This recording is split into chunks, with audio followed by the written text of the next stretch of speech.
والصلاة والسلام على رسوله أرسله إلى الناس كافة بشيرا ونذيرا وعلى آله وصحبه وسلم كثيرا أما بعد فأعوذ بالله من الشيطان الرجيم بسم الله الرحمن الرحيم اهدنا الصراط المستقيم صراط الذين أنعمت عليهم صدق الله العظيم علیہ وسلم دائما ابدا على حبیبک خیر الخلق اجمعین محمد سید الکونین والثقلین والفریقین والنجمین ان اللہ وملائکتہ یصلون علی النبی یا ایھا الذین آمنوا صلوا علیہ وسلموا تسلیما صلاۃ و سلام علیک یا سیدی یا رسول اللہ وعلی آلک وصحابک یا خاتم النبیین۔ حاضرین معظم، اللہ رب العزت کی پاک بارگاہ میں سجائے خالق کریم جمعہ المبارک کی ہم سب کی حاضری اپنی پاک بارگاہ میں قبول فرمائے۔ سامعین محترم، اللہ رب العزت نے قرآن مقدس کی ابتدا میں آغاز قرآن میں سورۃ فاتحہ شریف میں فاتحۃ الکتاب جسے کہا جاتا ہے، خالق کریم نے ہر مومن مسلمان کو ویسے بھی اور نماز پنجگانہ میں، نوافل میں، عبادات میں، تلاوت میں یہ دعا اور یہ ہدایت طلب کرنے کا، التجا کرنے کا حکم دیا۔ اہدنا الصراط المستقیم صراط الذین انعمت علیہم، میرے مولا ہمیں سیدھا رستہ دکھا، سیدھے رستے کی نعمت اور ہدایت عطا فرما،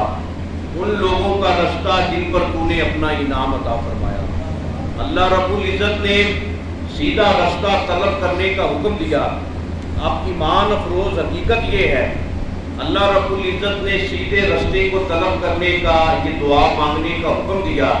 تو پھر سیدھا رستہ ہی وہ ہوتا ہے جو اعلیٰ ہو، جو عرفہ ہو، جو عزت و تکریم والا ہو۔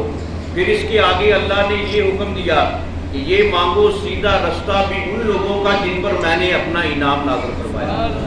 اب چاہیے تو یہ تھا کہ جب سیدھا رستہ مانگنے کا حکم دیا، طلب کرنے کا حکم دیا، سیدھے رستے میں ساری چیزیں آ گئی، ساری باتیں شامل ہو گئی، لیکن یہ جو خاص طور پر تخصیص فرمائی، اہدنا الصراط المستقیم صراط الذین انعمت علیہم، سیدھا رستہ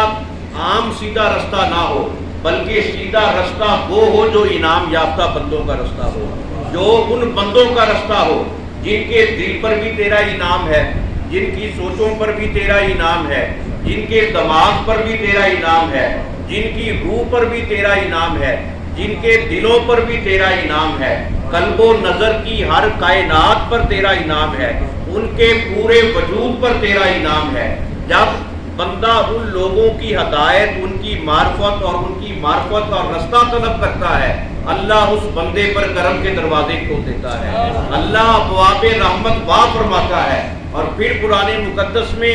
جب بندہ یہ سوال کرتا ہے کہ وہ سیدھا رستہ کن لوگوں کا رستہ ہے، من النبیین والصدیقین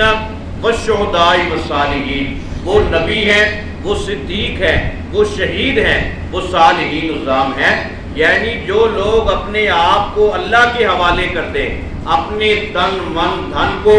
اپنی فکر و نظر کی کائنات کو، قلب و نظر کو اللہ کے مطیع کر دیں، اللہ کی اتباع اور معرفت کے حوالے کر دیں، وہی انعام یافتہ بندے ہیں، وہی اللہ کی محبت کے مرکز و محور ہیں، وہی اللہ کی عنایات کے چشمے پوری کائنات میں ایسے تقسیم کرنے والے ہیں۔ وہ قاسم فیضان مصطفیٰ بھی ہیں، قاسم فیضان رب العلا بھی ہیں۔ پوری کائنات میں اللہ ان کی محبت کے جلوے، ان کی معرفت کا انعام ایسا عام فرماتا ہے۔ یہ وہ ہستیاں ہیں، یہ وہ پاک اللہ کی بارگاہ سے ایک نعمت عظمیٰ کی حیثیت رکھتی ہیں کہ یہ وحدت کا شعور بھی دیتے ہیں، سنت کا نور بھی دیتے ہیں، جامع طہور بھی دیتے ہیں، دوام حضور بھی دیتے ہیں۔ نعرہ تکبیر،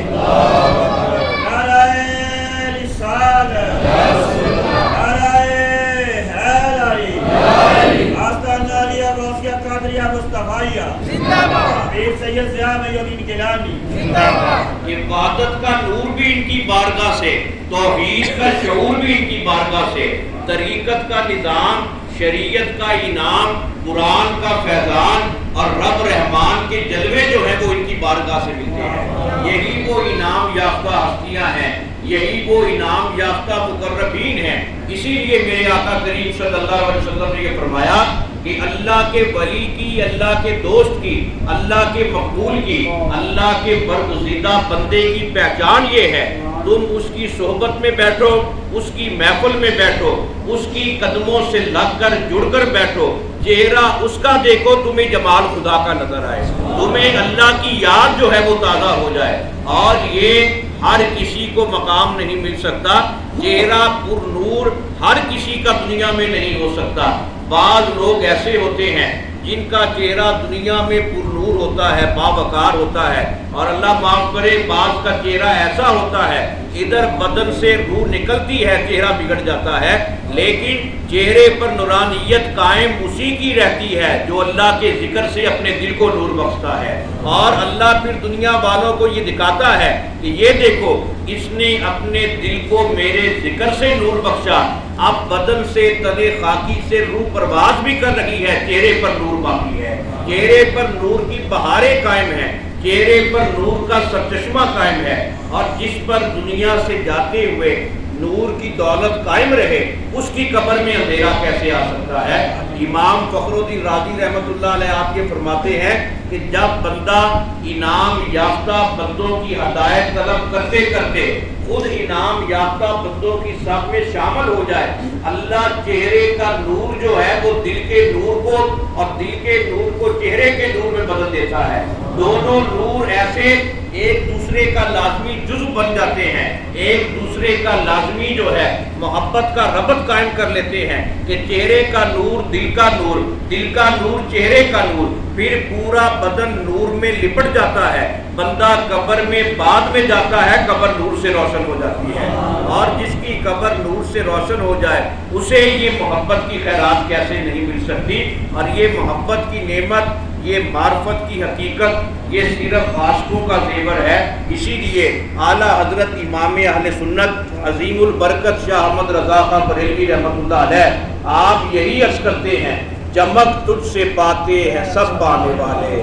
میرا دل بھی چمکا دے چمکانے والے۔ آپ یہ التجائے محبت بلند کرتے ہیں کہ ساری دنیا کو چمک دمک جہاں سے مل رہی ہے، جس بارگاہ سے ودیعت ہو رہی ہے، مجھے بھی اگر چمک ملے گی تو اسی بارگاہ سے ملے گی، میرا بھی دل اگر روشن ہوگا اسی بارگاہ سے روشن ہوگا۔ اور ظاہری طور پر چمک دمک، لباس کا اجلا پن، ظاہری طور پر حرارت، ظاہری طور پر برکت، یہ کوئی نور کی تابانی نہیں۔ چمک وہی ہے کہ چمک بندہ پائے، بندے کا دل روشن ہو جائے، چمک بندہ پائے، دل کی دنیا منور ہو جائے، یہ اصل میں حقیقت ہے۔ کل قیامت والے دن اللہ کی بارگاہ میں نہ ہمارے لباس کا اجلا پن کام آئے گا، نہ ہماری کوئی اور طہارت کام آئے گی۔ اس وقت اللہ اگر دیکھے گا دل کی چمک کو دیکھے گا، دل کے نور کو دیکھے گا۔ اسی لیے میرے آقا نے یہ فرمایا کہ اللہ رب العزت نہ تمہاری ظاہری طہارت کو دیکھتا ہے،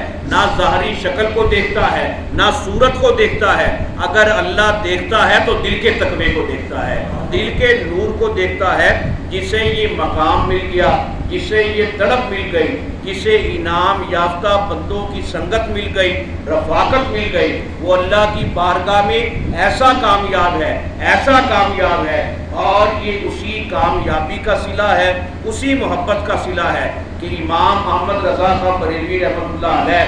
آپ جب حج بیت اللہ کی نعمت حاصل کرنے کے لیے گئے، جب مدینہ منورہ حاضر ہوئے، دربار رسول صلی اللہ علیہ وسلم پر جب حاضری کا اعزاز حاصل کیا، سامنے میرے آقا کی بارگاہ ہے، یہ التجا کرتے ہیں، یا رسول اللہ صلی اللہ علیہ وسلم آج میں یہ حسرت لے کر آیا ہوں، جتنی دیر تک آپ مجھے دیدار کی نعمت عطا نہیں کریں گے میں واپس نہیں جاؤں گا۔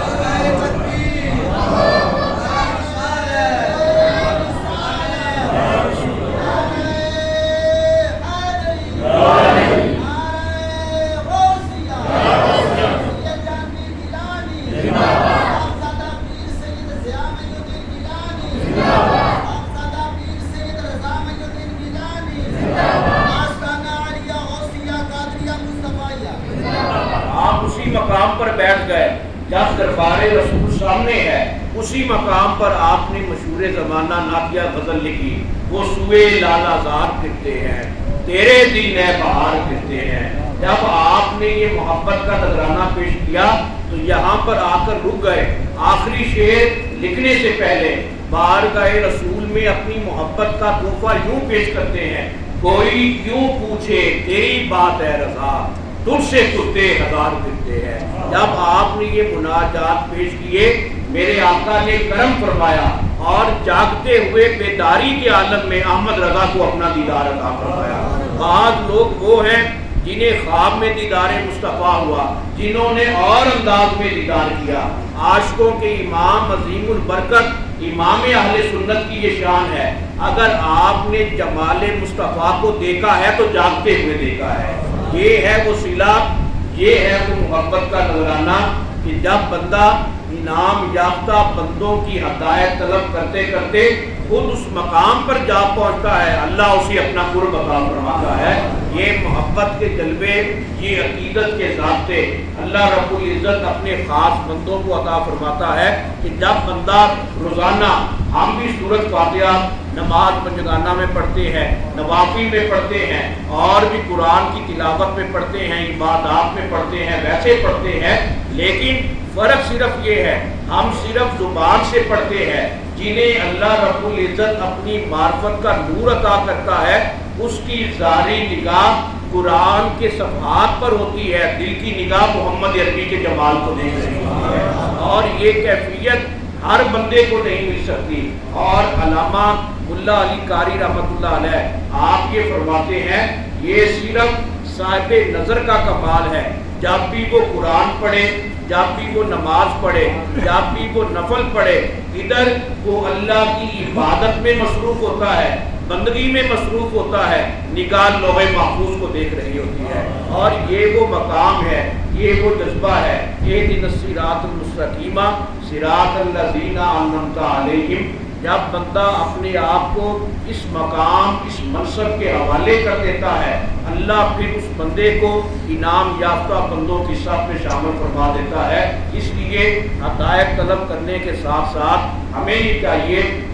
کہ ہم اپنے اندر وہ وصف پیدا کریں، وہ اوصاف پیدا کریں جو ہمیں بھی انعام یافتہ بندوں کی صف میں شامل کرے، ورنہ صرف اوپر سے یا صرف زبان سے انعام یافتہ بندوں کی ہدایت طلب کرنا، رستہ طلب کرنا، یہ کوئی دانش مندی نہیں۔ ادھر بندہ رستہ طلب کرے، پھر کام بھی وہ کرے جو انعام یافتہ بندوں نے کیے، پھر بندے کو یہ مقام ملتا ہے جسے حضور غوث پاک نے یہ بیان فرمایا کہ جب تو انعام یافتہ بندوں کی ہدایت طلب کر، صراط مستقیم طلب کر، تو یہ عہد کر، تو کام بھی وہ کر جو اللہ کے انعام یافتہ بندوں نے کیے ہیں۔ جب تیرا یہ نظریہ ہوگا، نیت میں یہ اخلاص ہوگا، پھر اللہ تیرے ہر عمل کو قبول فرمائے گا۔ اس لیے وجہ یہی ہے کہ ہم صرف اوپر سے پڑھتے ہیں، اگر دل سے پڑھیں، اگر دل سے پوری کائنات میں عمل پیرا ہونے کا عہد کریں تو اللہ رب العزت ہمارے دل کی دنیا کو بدل دے۔ اس لیے یہ کوشش کرنی چاہیے کہ سورۃ فاتحہ کو پڑھتے ہوئے، اللہ کے پاک قرآن کی تلاوت کرتے ہوئے اپنے دل کو بھی اس کا عادی بنائیں، خود بھی انعام یافتہ بندوں کی صف میں شامل ہونے کے لیے اچھے اچھے کام کریں، انعام یافتہ بندوں کا قرب حاصل کریں۔ اللہ رب العزت کی پاک بارگاہ میں التجا ہے، خالق کریم ہم سب کو انعام یافتہ بندوں کا قرب عطا فرمائے۔ اللہ تعالی ہم سب کو ان کی صفات اپنانے کی جرأت پیدا کرنے کی توفیق عطا فرمائے۔ اللہ تعالی ہم سب کی توبہ کو اپنی بارگاہ میں قبول فرمائے۔ وما علینا